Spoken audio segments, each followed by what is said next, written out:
ધોરણ 10નું ખૂબ જ આઈએમપી ચેપ્ટર 2 જે બોર્ડમાં 6 માર્કનું પૂછાય છે. આજે આપણે થોડાક મોસ્ટ આઈએમપી પ્રશ્નો તેના જોવાના છે. તો સૌથી પહેલા આપણે જોઈએ કે સુરેખ બહુપદી.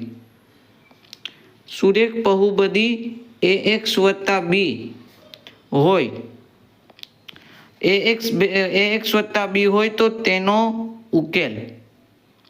તેનો ઉકેલ આપણાને -b/a મળે અને સુરેખ બહુપદીને હંમેશા એક જ ઉકેલ મળે. પછી દ્વિઘાત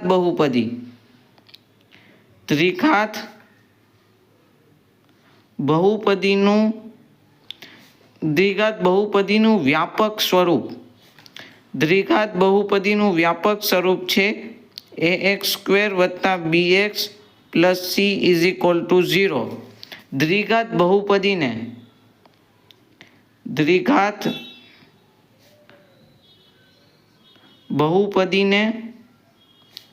વધુમાં વધુ બે શૂન્યો મળે.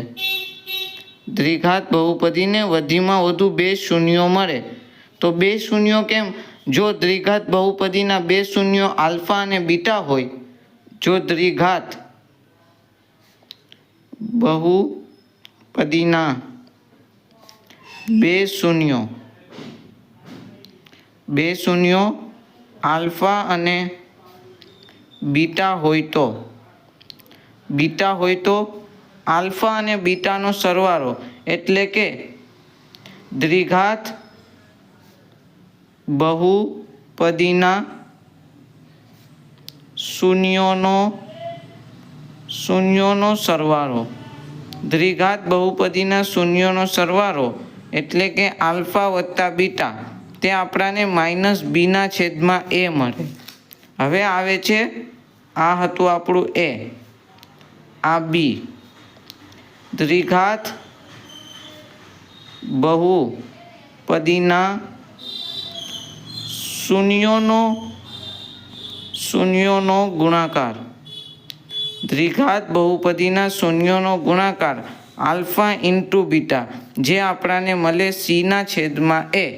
તો આ હતા ખૂબ જ મોસ્ટ આઈએમપી થોડાક સવાલ કે સુરેખ બહુપદી ax + b હોય તો ઉકેલ -b/a મળે.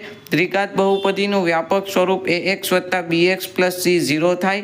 દ્વિઘાત બહુપદીને વધુમાં વધુ બે શૂન્ય મળે જે ખરા ખોટામાં પૂછાઈ શકે. દ્વિઘાત બહુપદીના બે શૂન્યો આલ્ફા અને બીટા હોય તો દ્વિઘાત બહુપદીના શૂન્યોનો સરવાળો આલ્ફા + બીટા -b/a થાય.